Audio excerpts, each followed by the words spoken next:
Restore होके पूरी रीति से चंगा होके प्रभु के पास वो लौट के आया, उसको गिफ्ट देने के लिए, रुपया देने के लिए, वस्त्र देने के लिए, चांदी देने के लिए, सोना देने के लिए। मैं आपसे कहना चाहता हूं, एलीशा ने कुछ भी उससे नहीं लिया, कि उसने कहा मुझे यहोवा की शपथ, मैं तुझसे कुछ भी भेंट नहीं लूंगा। नामान ने उसको बहुत बहुत बहुत उसको प्रेस किया, दबाया, मगर फिर भी इसने नहीं लिया। क्योंकि आप और मैं पैसों के जरिए किसी भी आशीष को हम ले सकते नहीं हैं। हम परमेश्वर के आशीष को पैसों के जरिए खरीद नहीं सकते हैं। और एक बात है, वो नामान तो अपने खुशी से भेंट गिफ्ट देना चाहता था, मगर वो समय भेंट लेने का नहीं था। क्योंकि बाद में ये गेजी से एलीशा कहता है, क्या इस समय रुपया, पैसा, सोना, चांदी, वस्त्र, बैल या भेड़ बकरियां या जैतून या दाख की बारियों लेने का है? यानी कि वो समय गॉड्स टाइमिंग्स है, परमेश्वर का हर बात के लिए समय है। जैसे विलाप गीत के अंदर 3 अध्याय के अंदर लिखा हुआ है, स्वोपदेशक के अंदर 3 अध्याय के अंदर लिखा हुआ है कि हर बात का एक समय है और सुबह को उसकी वो करुणा भी आती है। विलाप गीत और स्वोपदेशक, जब आप उसके 3 अध्याय को आप देखेंगे तो परमेश्वर के लोगों, for everything there is a time. यूहन्ना उसके 2 अध्याय के अंदर यीशु ने कहा, मेरा समय अभी नहीं आया। For everything there is a time. परमेश्वर के लोगों, जब परमेश्वर का अभिषेक आता है, जब परमेश्वर का समय आता है, जब आप कलीसिया में रहते हैं या फिर जब परमेश्वर के वचन को अब सुनते हैं, उस समय परमेश्वर अभिषेक के जरिए अपनी उपस्थिति के अंदर ढेर सारे आशीषों को परमेश्वर उंडेलता है। Now this is the time for the restoration. Spirit of God से, परमेश्वर का आत्मा कहता है, मैं इस समय और आने वाले समय के अंदर मैं अपने अनुपम चिन्ह, चमत्कार, चंगाई, छुटकारे के रेस्टोरेशन को तुम्हारे जीवन में उंडेल रहा हूं। I am sending you, I am sending you, I am sending to your family, I am sending to your church, I am sending to your ministries. मैं तेरे सेवा भवन, घर, कुटुंब और तेरे साथ जीवनों के अंदर, अलग अलग क्षेत्रों के अंदर अपने आशीषों को उंडेल रहा। Because this is the time for restoration, because this is the time for पुनः स्थापना का समय आ गया है, ऐसा परमेश्वर का आत्मा कहता है। ले लो परमेश्वर के लोगों, ले लो जहां कहीं भी है। Receive receive receive receive receive spiritual blessing, physical blessings और यहां तक soulish blessings. God is restoring you in the wholeness, शरीर, प्राण और आत्मा में हर प्रकार की आशीष और चंगाई और छुटकारा प्रभु उंडेल रहा है। और जो विश्वास करेंगे वो ले लेंगे, और जो लोग विश्वास नहीं करेंगे वो अपने आशीषों को खो देंगे। परमेश्वर के लोगों, और आइए हम बाइबल के वचनों से देखें कि आपका और मेरा परमेश्वर कैसे रिस्टोर, किस रीति से पुनः बनाता है। दाऊद जो था, परमेश्वर के लोगों, दाऊद, उसके विषय के अंदर भी हम लोग पढ़ते हैं कि दाऊद पूरी रीति से क्या हो गया, निराश हो गया, हताश हो गया। 2 शमूएल उसका 11 और उसका 12वां अध्याय अगर हम लोग देखते हैं, और वहां पे दाऊद के बारे में कुछ कहानी इस प्रकार से है। मैं कहानियों के जरिए परमेश्वर की आवाज को आपके पास बाइबल के स्टोरीज के जरिए, बाइबल के पुनः स्थापना, रेस्टोरेशन की आवाज को आपके कानों में पहुंचाना, क्योंकि बाइबल की कहानियों के अंदर परमेश्वर का वचन है, और वचन आज भी जीवित है, 2-धारी तलवार से भी तीखा है। परमेश्वर का वचन हथौड़ा है, परमेश्वर का वचन आग है, परमेश्वर का वचन उस आग और हथौड़े के समान है। परमेश्वर का वचन जीवित है, परमेश्वर का वचन 2-धारी तलवार से भी ज्यादा तीखा है, परमेश्वर का वचन आईने के समान है। मेरे प्रिय, आज परमेश्वर दाऊद के इस कहानी के दरमियान आपके और मेरे जीवन में न सिर्फ पार्शियल रेस्टोरेशन, थोड़ा सा पुनः स्थापना, मगर परमेश्वर पूरा पूरा। क्या आपको पता नहीं है जब यीशु मसीह ने एक अंधे सूरदास को छुआ एक बार, उसकी आंखों में प्रभु यीशु मसीह ने जब उसने छुआ एक बार, तो प्रभु यीशु ने पूछा क्या तुझे कुछ दिखाई पड़ता है? तो उस अंधे ने कहा हाँ, मुझे पेड़ जो है, लंबे मनुष्य जो है पेड़ों के समान, लंबे लंबे पेड़ों के समान दिखाई देते। God touched him second time. परमेश्वर ने पार्शियल रेस्टोरेशन दिया, थोड़ा सा पुनः स्थापना उसकी किया। जब अगर उस व्यक्ति ने उसने ये बताया कि मुझे साफ साफ दिखना है, प्रभु यीशु ने उसको सेकंड टाइम उसको छुआ। मैं आपसे कहना चाहता हूं कि प्रभु पार्शियल रेस्टोरेशन और फुल रेस्टोरेशन, फुल कंप्लीट परमेश्वर रेस्टोरेशन आपके जीवन में देना चाहता है। दाऊद 11वां और 12वां अध्याय सेकंड सैमुअल के अंदर दाऊद जो था उस घटना को कर बैठा, उस गुनाह को कर बैठा, उस पाप को कर बैठा जो उसके लिए करना नहीं था। प्रियो, अब इस कहानी को हम लोग देखते हैं कि दाऊद राजा, जब युद्ध का समय था, जब हाकिम लोग वर्ष के पहले शुरुआती महीनों के अंदर जब लड़ाई करने को जाते थे, तो ये दाऊद लड़ाई करने के लिए जाता नहीं है और फिर अपने महल के छत पर वो टहलने लगता है। शाम के समय वो एक स्त्री को देखता है जिसका नाम है एरी उतिया की पत्नी बत्शेबा। उसको वो देखता है क्योंकि वो अति सुंदरी थी। उसको बुलवा भेजता है, उसको बताया जाता है दाऊद को कि वो तेरे सैनिक की पत्नी इतिउरिया की पत्नी है।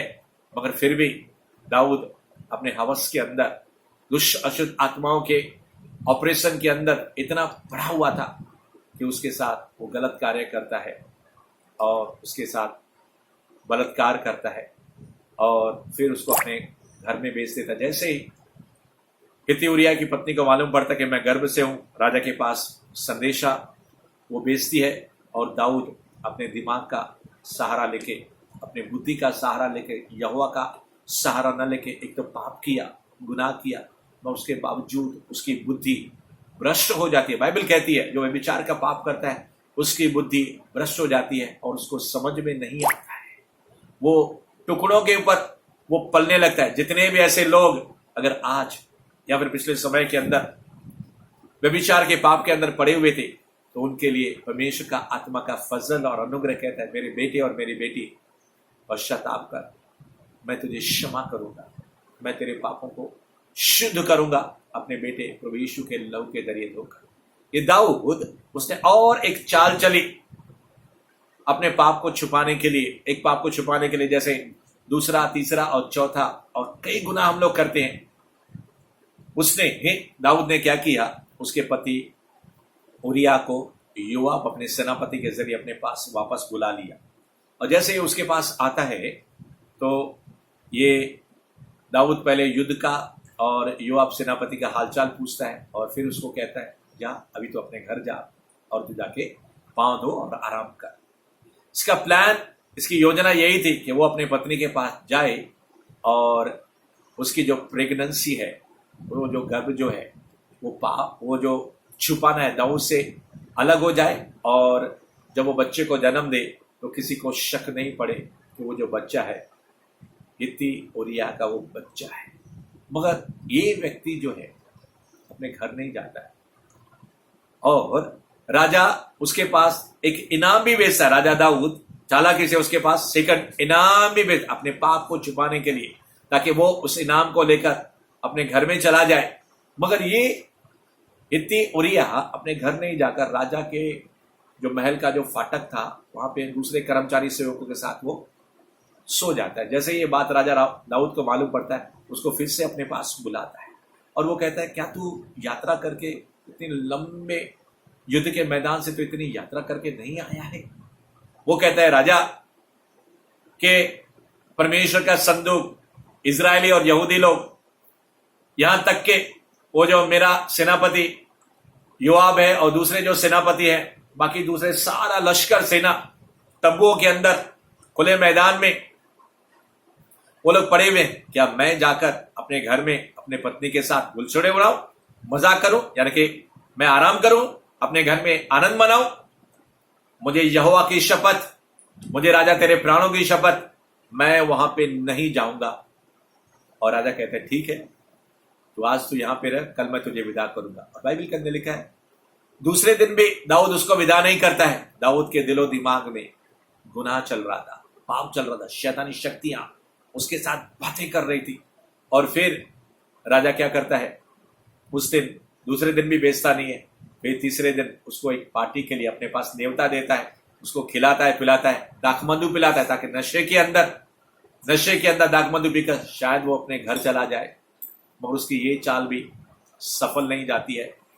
वो हित्ती उरिया महल के अंदर फाटक के दरवाजे में अपने राजा के कर्मचारी सेवकों के साथ सो जाता है।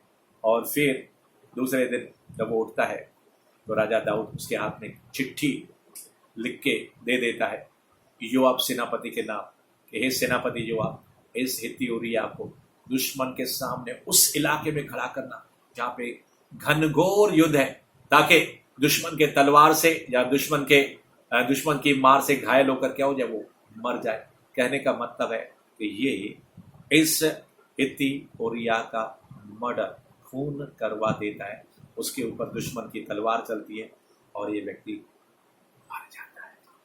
दाऊद को लगा कि मेरा पाप किसी को मालूम नहीं, मगर यहोवा को मालूम, परमेश्वर को मालूम था। परमेश्वर ने अपना जन नबी 12वें अध्याय के अंदर लिखा है, अपने नबी नातान को भेजा और कहानी के दरमियान उसको वो बताता है कि हे दाऊद, तूने वो जो पाप किया है, इसके कारण तलवार तेरे घर से कभी अलग न होगी, और यहां तक कि परमेश्वर का श्राप शैतान को इजाजत दी जाएगी, और तेरे ही घर के अंदर तेरे ही घर के लोग उठ के तेरे विरुद्ध हो जाएंगे। और तूने तो छुपके काम किया है, मगर तेरी पत्नियों के साथ खुले आम बलात्कार किया जाएगा। दाऊद उस समय रोता है, पश्चाताप करता है। और यहां तक नातान कहता है, जो बेटा हित्ती उरिया की पत्नी बेतशबा के जरिए जो तुझे हुआ है, वो भी बचेगा नहीं, वो भी मर जाएगा। दाऊद बहुत रोता है। परमेश्वर के लोगों, अगर भजन संहिता उसका 51, उसका 10, 11, 12 वचन हम लोग मनन करें, मैं आपके लिए पढ़ने को जा रहा हूं कि रेस्टोरेशन के बारे में, कि God restore unto me the Joy of salvation. 12 वचन के अंदर 51 भजन संहिता के अंदर दाऊद कहता है कि प्रभु, उद्धार का जो आनंद है, उद्धार जब आप और मैं पाते हैं तो आनंद आता है, खुशी आता है, शांति आता है हमारे दिल के अंदर। हे यहोवा, ये उद्धार का जो आनंद है मेरे अंदर फिर से तो आने दे, मुझसे अलग न कर, रिस्टोर कर, यानी फिर से बना, यानी कि आनंद और खुशी और शांति मेरे अंदर से चली गई। आप और मैं कुछ गुनाह करते हैं, गलती करते हैं, तो पहला परमेश्वर का आनंद और शांति हमारे दिलों से क्या होने लगता है, धीरे धीरे धीरे धीरे कम होने लगता है। और फिर प्रभु का आनंद है मेरी ताकत। जब आपके पास परमेश्वर का ताकत नहीं है, आनंद नहीं है, शांति नहीं है, तो मैं आपसे कहता हूं, आप शत्रु से, दुष्ट आत्माओं से, अशुद्ध आत्माओं से बिल्कुल लड़ाई नहीं लड़ सकते। दाऊद समझ गया कि मैं तो लड़ाई लड़ने को नहीं गया, मगर स्पिरिट के अंदर, आत्मा के अंदर मैं शैतान के सामने अब एक शिकार बन जाऊंगा। इसी कारण 51 भजन संहिता के अंदर, पूरा भजन संहिता आप पढ़ेंगे, खास करके 10, 11, 12 वचन के अंदर वो कहता है, हे परमेश्वर, स्थिर आत्मा मुझसे अलग ना कर, मेरे अंदर स्थिर आत्मा तो उत्पन्न कर, नए सिरे से पवित्र आत्मा जो है मेरे अंदर उत्पन्न कर। पवित्र आत्मा मुझे छोड़ के नहीं जाए, इसका मतलब यही है, मेरे अंदर वो शुद्ध मन तू उत्पन्न कर। मेरा मन भी गंदा हो गया है। मैं आपके लिए पढ़ने को जा रहा हूं 51 भजन संहिता 10, 11 और 12। हे परमेश्वर, मेरे अंदर शुद्ध मन उत्पन्न कर और मेरे भीतर स्थिर आत्मा नए सिरे से उत्पन्न कर। मुझे अपने सामने से निकाल न दे और अपने पवित्र आत्मा को मुझसे अलग न कर। 12 वचन, अपने किए हुए उद्धार का हर्ष मुझे फिर से दे और उद्धार आत्मा देकर मुझे संभाल। परमेश्वर के पास ये प्रार्थना पहुंची। नातान ने कहा मैंने यहोवा के विरुद्ध, दाऊद ने कहा मैंने पाप किया, तो दाऊद ने कहा परमेश्वर ने तेरे पाप को क्षमा किया, तुझे माफ किया है। हालांकि कर्सेस, श्राप तेरे जीवन में आएंगे। और दाऊद, मुझे लगता है इस नातान के बाद भी बहुत प्रार्थना करता रहा, बहुत पश्चाताप करता रहा।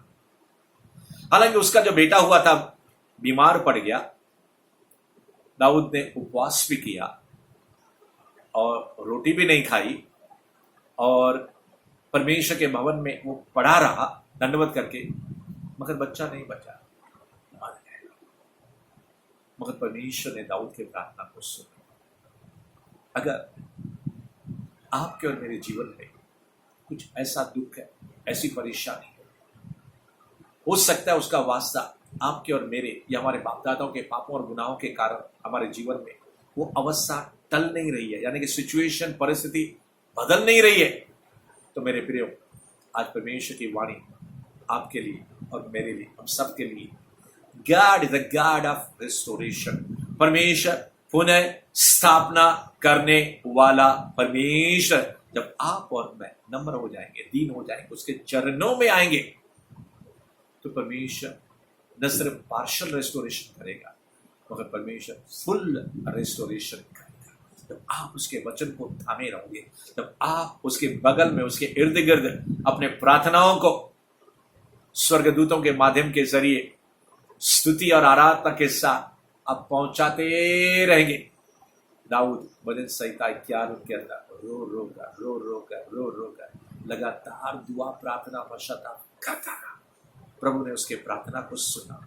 हालांकि नातान नबी ने भी कहा, बाइबल कहती है जब आप दूसरा शमूएल उसके 12वें अध्याय से आगे हम लोग देखते हैं, तो परमेश्वर के लोगों, हम वहां पे वचन के अंदर देखते हैं कि इसी दाऊद ने अपने उस बेटे, जो हिरियुतिया की पत्नी बतशेबा से जिसके जरिए वो हुआ था, वो बच्चे जब मर जाने के बाद, जब वो फिर से अपनी पत्नी बतशेबा के पास, जिसको उसने अपनी पत्नी कर दिया, उसके पास गया, तो उससे एक और बेटा उत्पन्न हुआ, जिसका नाम है सुलैमान। और उसी वचन में लिखा हुआ है, जब आप 12वें अध्याय और 13 अध्याय के अंदर हम देखते हैं, कुछ वचनों के अंदर तो लिखा है सुलैमान यहोवा का प्रिय था, यानी कि परमेश्वर ने उसको पसंद किया। और पर एक नहीं, दो नहीं, मुझे लगता है शायद 3 बार परमेश्वर ने सुलेमान को दर्शन दिया और ऐसा उसको धन, संपत्ति, बुद्धि, ऐश्वर्य, यानी कि शान, शौकत, वैभव दिया कि उसके जैसा उस जमाने में कोई भी ऐसा राजा नहीं था, इतना धनवान और वैभव और बुद्धि के अंदर, जिसके कारण मुझे लगता है दाऊद का सर ऊंचा हुआ होगा। और दाऊद को परमेश्वर ने दीर्घ आयु दिया, वैभव दिया, शान शौकत दिया। तो परमेश्वर के लोगों, प्रभु ने उसको फिर से रेस्टोर, यानी कि पुनः स्थापित किया। अगर कुछ गलती हो गई, गुनाह हो गया, अगर हम लोग गिर गए, या फिर मैं आपसे कहना चाहता हूं, आपकी पहली शादी, मेरे सुनने वाले मेरे भाई और बहन, अगर आपका उद्योग, आपका बिजनेस, आपकी रोजी रोटी, आपका सर्विस, आपके कारण या कुछ चंद लोगों के कारण, आपके परिवार के लोगों के कारण, पापों और गुनाहों के कारण तबाह हो गया, नष्ट हो गया, आप कहते हो मेरी शादीशुदा जीवन के अंदर आनंद नहीं है, खुशी नहीं है, शांति नहीं है, इससे अच्छा है कि मैं मर जाऊं। कुछ लोग आत्महत्या करने के बारे में भी सोच रहे हैं, या फिर मेरी पत्नी गुजर गई, या मेरा पति गुजर गया, या मेरे बच्चे गुजर गए। मैं आपके दुख को नहीं जानता मेरे प्रियो, मगर मेरा यहोवा, मेरा यीशु सब जानता है। कोई समय था आप धनवान थे, कोई समय था हर प्रकार की सहूलियत और सुख आपके पास है, मगर अब सब कुछ चौपट हो गया है। मेरे प्रियो, मैं आपसे कहना चाहता हूं, दाऊद का परमेश्वर आपका परमेश्वर। दाऊद ने परमेश्वर को भूखा, इतना रोया, इतना पश्चाताप किया, इतनी प्रार्थनाएं की कि परमेश्वर उसके जीवन में सुलेमान लेकर आए, और भी आशीर्वाद बहुत से लेकर आए। वही परमेश्वर जो कभी बदलता नहीं है, आज वो आया है आपके पास। वो आपसे कहते हैं, क्या मैं तुझे चंगा करूं? क्या मैं तुझे फिर से वापस वो आशीर्वाद लौटा के दे दूं? क्या मैं तुझे नई और पुराने चावल फिर से वापस तुझे दे दूं? मांगो तो तुझे मिलेगा, ढूंढोगे तो पाओगे, खटखटाओगे तो तुम्हारे लिए दरवाजा खोला जाएगा। आज भी वो वचन परमेश्वर का वैसा है जैसा आज, कल और युगानुयुग यीशु एक जैसा है, न कभी बदला है न कभी बदलेगा। Receive the restoration blessings my son, receive the restoration blessing my daughter, receive. ले लो अपने दामन को परमेश्वर के प्रेम से और अनुग्रह से, दया से भर दो, ऐसा परमेश्वर का आत्मा आपके कानों में कह रहा है। हम देखते हैं अय्यूब के बारे में। अय्यूब, उसका अगर पहला अध्याय, दूसरा अध्याय और खास करके 42 अध्याय या फिर 1 से लेकर 42 अध्याय हम पूरे पढ़ ले, तो मैं थोड़ी सी कहानी आपको इसके बारे में बताना चाहता हूं, जो शायद कुछ लोगों से वो कहानी छिपी नहीं है, कुछ लोगों को ये कहानी मालूम है, मगर फिर भी मैं आपसे कहना चाहता हूं कि अय्यूब एक ऐसा परमेश्वर का सेवक था जो उसका भय मानता था, खरा था, बुराई से दूर रहता था, जिसके बारे में खुद परमेश्वर ने पहले अध्याय दूसरे अध्याय में शैतान को गवाही दी। क्या तूने मेरे दास अय्यूब को तूने देखा है? क्या उसके ऊपर तूने नजर डाली है? तो शैतान कहने लगा, मैं तो घूमते फिरते पृथ्वी से ढोलते तुम्हारे पास आ रहा हूं। क्या अय्यूब आपका बिना लाभ के धन्यवाद करेगा? आपकी वाहवाह तारीफ करेगा? अगर तू मुझे उसको छूने को देगा, या परमेश्वर तू उसको छुएगा, 1:10 के अंदर लिखा हुआ है, क्या परमेश्वर आपने, शैतान कहने लगा, अय्यूब उसका जो घर है, उसका जो कुछ है, चारों तरफ से उसको बीड़ा, यानी कि बाउंड्री नहीं, ऐसा सर्किल, ऐसा गोल घेरा नहीं बांधा है? तूने उसके कामों के ऊपर क्या आशीष नहीं दी है? अब अगर आप उसको छुएंगे, या कहने का मतलब है अगर मुझे इजाजत देंगे, पर शैतान ने परमेश्वर से कहा, तो फिर तेरे मुंह के ऊपर हे परमेश्वर यहोवा तेरी बदनामी करेगा, बद्दुआ देगा, तुझे नामधराई करेगा। और परमेश्वर ने कहा, जा शैतान, वो तेरे हाथ में है, तू केवल उसके शरीर को छूना नहीं। दूसरे अध्याय के अंदर लिखा है, तू उसके प्राण को छूना नहीं, यानी कि उसकी जान तो नहीं ला। पहले अध्याय में उसके शरीर को, दूसरे अध्याय में उसके प्राण, यानी कि उसके अंदर से तू जीवन नहीं निकालना, उसको मार नहीं डालना। इस अय्यूब के पास 7,000 भेड़ बकरियां, 3,000 ऊंट, 500 जोड़ी बैल और 500 गधियां हैं। 7 बेटे हैं, 3 बेटियां हैं, न जाने कितने दास दासियां, नौकर चाकर, इतने धन रुपया पैसा वैभव के उसका जो पूरा कारोबार, देश के अंदर पैसा संपत्ति फैल गई थी। इसी कारण शैतान उसे जल रहा था। और बाइबल कहती है पहले अध्याय और दूसरे अध्याय के अंदर, अय्यूब के अंदर, शैतान ने उसके ऊपर ऐसा आक्रमण किया, ऐसा अटैक किया, ना के बराबर इस अय्यूब की गलती थी, ना के बराबर। 42 अध्याय में थोड़ा हम जब हम मनन करते हैं तो और मालूम पड़ता है, कुछ बातें सिखाने के लिए परमेश्वर ने ये अनुमति दी शैतान। उसके 42 पद के अंदर, 42 अध्याय के अंदर 4, 5, 6 के अंदर अगर हम लोग देखते हैं, अय्यूब वो कहता है, मुझे परमेश्वर, जब मैं आपके दर्शन को देखता हूं तो मुझे अपने ऊपर लज्जा आती है। कहां पे आप परमेश्वर और कहां पे मैं? यानी कि उसको मालूम पड़ गया कितना अशुद्ध हुआ है। जब उसके 3 मित्र, बिल्दाद और तेनामी और सुपर 3 मित्र जब उसको माने उसके जख्मों के ऊपर नमक छिड़क रहे हैं, बहुत गंदा गंदा गलत गलत बोल रहे हैं, मगर इसने अपने मुख से कुछ भी गलत नहीं कहा, ठीक ठीक परमेश्वर के लिए कहा। उसी 42 अध्याय के अंदर परमेश्वर ने इनके तीनों मित्रों को, खास करके तेमानी को, परमेश्वर ने कहा कि जो तूने बातें और तेरे मित्रों ने मेरे लिए की है वो सही नहीं की है, मगर मेरे दास अय्यूब ने जो कुछ भी मेरे लिए बातें कही है वो ठीक ठीक है।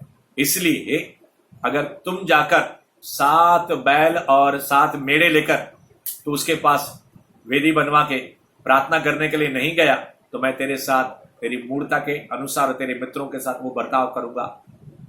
मगर ये तीनों मित्र अय्यूब के पास आते हैं और कहते हैं हमारे लिए तू बलि चढ़ा और हमारे लिए तू प्रार्थना कर। और 10 वचन में 42 अध्याय 10 वचन से लेकर आखिर तक जब हम मनन करते हैं तो लिखा है वहां पे, जब इसने अपने मित्रों के लिए प्रार्थना की तो परमेश्वर ने न सिर्फ इन तीनों उसके मित्रों को क्या किया, माफ किया, मगर बाइबल के अंदर लिखा है परमेश्वर ने अय्यूब के सारे दुख को दूर किया। उसकी बीमारी, उसका रोग, सर से लेकर पांव तक फोड़े फोड़े बड़े बड़े फोड़े हो गए थे, वो भी सब निकल गया। और बाइबल के अंदर लिखा है कि उसके सारे परिवार के लोग, रिश्तेदार जो उससे दूर हो गए थे, उसके पास है। फैमिली रिलेशनशिप, मैं आपसे कहना चाहता हूं परमेश्वर फैमिली के रिलेशंस को भी रिस्टोर करेगा। अगर आप आपके परिवार के अंदर, आपके खानदान के अंदर अगर कोई संबंध, रिश्ते, भाई भाई का, भाई बहन का, बहन भाई का, बहन बहन का, माता पिता का, या फिर सास ससुर बहू, कितने भी लंबे चौड़े दूर और नजदीक के रिश्ते अगर टूट गए हैं, परमेश्वर रिश्तों को रिस्टोर करने के लिए आया हुआ है। God has come here to restore the relationship, संबंधों को जिसको परमेश्वर ने बनाया उसको परमेश्वर रिस्टोर करने को जा रहा है। मेरे प्रियो, मैं आपसे कहने को जा रहा हूं, जब आप 42 अध्याय को आप पढ़ेंगे तो वहां पे लिखा है सोने का बाली, इयररिंग्स और चांदी का सिक्का, सारे लोग जो अय्यूब से दूर हो गए थे, रिश्तेदार जितने उसको पहचानते थे, the finance is coming into your person. Ayyub इतना धनवान था, सब चला गया। अगर आपका पहले कुछ भी चला गया है तो परमेश्वर 100% रेस्टोरेशन को लेकर आ रहा है। अगर आप यहोवा से प्रार्थना करें, अगर आप पिता से यीशु के नाम में दुआ करें, अगर आप अपने आप को नम्र करें, दीन करें, इस अय्यूब ने अपने आप को नम्र किया, दीन किया, अपने मित्रों के लिए प्रार्थना किया, उन मित्रों के लिए जिन्होंने इसको बहुत तकलीफ दी शब्दों के लिए, इस अय्यूब ने उनको माफ किया, उनके गुनाहों को बख्श दिया और उनके लिए दुआ की, प्रार्थना की। अगर आप और मैं दूसरों के पापों और गुनाहों को माफ करेंगे और जिनके विरुद्ध अगर हमने पाप किया उनसे क्षमा हम मांगेंगे फोन के जरिए या पर्सनली, जब कभी भी आपको मौका मिलता है, तो प्रियो मैं कहना चाहता हूं, God is a God of restoration. परमेश्वर तभी ही आपके जीवन में फुल कंप्लीट रेस्टोरेशन देगा। हम देखते हैं इसी अध्याय के अंदर कि अय्यूब न सिर्फ सोने और चांदी से वो भर गया, न सिर्फ आपका दामन, आपका व्यवसाय, आपका प्रोफेशन इस कोरोना वायरस के जाने के बाद, मगर उससे पहले ही परमेश्वर आपके गुदामों को, परमेश्वर आपके पर्स को, आपके बैंक बैलेंस को, परमेश्वर आपके दामन को आशीर्वादों से भर देगा, क्योंकि वो परमेश्वर आपका पिता है। और कोई भी सांसारिक पिता जब नहीं चाहता कि उसके बच्चे भूखे मरे, रोए, बीमारी में जाएं, तो मेरा स्वर्गीय पिता जो भला परमेश्वर है, क्यों चाहेगा कि उसके बेटे और बेटियां इस कोरोना वायरस के समय या फिर जीवन के और तमाम परिस्थितियों के अंदर क्या वो दुखी रहे, बीमार रहे? क्या वो परमेश्वर यीशु मसीह ने जो सलीब के ऊपर अपनी जान दी, क्या फिर उसने सिर्फ हमारे उद्धार होने के लिए, क्या इस उद्धार के अंदर चंगाई, छुटकारा, पापों की क्षमा और उसके अलावा सोल टाइज को ब्रेक करने के बारे में, स्पिरिट टाई, बॉडी टाइज को ब्रेक करने के बारे में क्या उसके अंदर नहीं लिखा हुआ है? मेरे प्रियो, परमेश्वर फुल रेस्टोरेशन को, कंप्लीट रेस्टोरेशन को लेकर आज आया हुआ है। मेरे प्रियो, अगर आज उसकी आवाज को आप सुन रहे हैं तो अय्यूब के आशीर्वाद, अब्राहम के आशीर्वाद आपके आशीर्वाद है। मैं आपसे कहना चाहता हूं उस 42 अध्याय के अंदर 7,000 के बजाय 14,000 उसको भेड़ बकरियां आ गई, डबल। 500 जोड़ियां जो बैल थे उसकी जगह 1,000 जोड़ियां बैल, 500 गदियों की जगह 1,000 गदियां, और 3,000 ऊंट के बजाय 6,000 ऊंट उसको वापस लेकर परमेश्वर ने उसको दिया। दुगना, बाइबल के अंदर लिखा है जो कुछ भी उसका खोया था, रिसीव द रेस्टोरेशन अनॉइंटिंग। मैं आपसे कहता हूं जो कुछ भी आपने गवा दिया, 31वां अध्याय उसके 6 वचन नीति वचन के अंदर लिखा हुआ है, अगर चोर आपका चोरी करने, 10वां अध्याय 10 वचन के अंदर लिखा, चोर चोरी करने, नाश करने, घात करने के लिए आता है। यूहन्ना उसका जॉन 10:10 के अंदर लिखा है। 31वां अध्याय 6 वचन नीति वचन के अंदर लिखा है, अगर चोर को चोरी करके आपका गया, अगर आप वचन को आप ले लेंगे, विश्वास करेंगे, हे चोर, गिव unto me 7-fold, 7 गुना मुझे दे, यू विल रिसीव इट। अगर आप क्लेम करोगे, वचन के अनुसार दावा करोगे, विश्वास करोगे, शैतान को अपना पूरा घर, उसी वचन में लिखा है, वो भी खाली करके देना पड़ेगा। I speak to you the blessing. मैं परमेश्वर का जन होने के नाते आपके जीवन में 7-fold ब्लेसिंग्स, आपके जीवन में दुगनी आशीष, आपके जीवन में 7-fold ब्लेसिंग मैं रिस्टोर के अनाइंटिंग के जरिए आपके जीवन में बोलता। अगर आप विश्वास करोगे और परमेश्वर के वचन के अनुसार शर्तों का पालन करोगे, हर वादे के विषय, हर शर्त के विषय परमेश्वर का वादा है, अगर आप परमेश्वर के शर्तों को पूरा करोगे, आशीषें दौड़ती हुई, रेस्टोरेशन दौड़ता हुआ आपके दामन में आएगा। अब देखते हैं, इतना ही नहीं, इसके 7 बेटे और बेटियां जो मर गए थे, शैतान ने उनको मार डाला था। दूसरे अध्याय के अंदर, 42 अध्याय के अंदर, परमेश्वर ने उसको फिर 7 बेटे और फिर 3 बेटियां, इतनी सुंदर बेटियां परमेश्वर ने उसको दी कि उस जमाने में उससे सुंदर, परमेश्वर आपको सुंदर सुंदर संतान देगा। सुंदर सिर्फ चेहरे के अंदर नहीं, सुंदर हर रीति से परमेश्वर आपके बच्चों को भी सुंदर सुंदर सुंदर, ओ परमेश्वर, नौकरियां, बिजनेस, व्यवसाय और सुंदर आत्मिक आशीषें, अनुग्रह परमेश्वर आपके बच्चों को भी देने को जा रहा है। मैं आपसे कहना चाहता हूं कि बाइबल के अंदर लिखा है कि अय्यूब ने अपने पुत्रों के साथ अपनी पुत्रियों यानी कि अपनी बेटियों को भी क्या दी? संपत्ति। इतना धन दौलत परमेश्वर ने अय्यूब को उसके लिए, उसके बेटों के लिए, उसके बेटियों के लिए भी दिया। परमेश्वर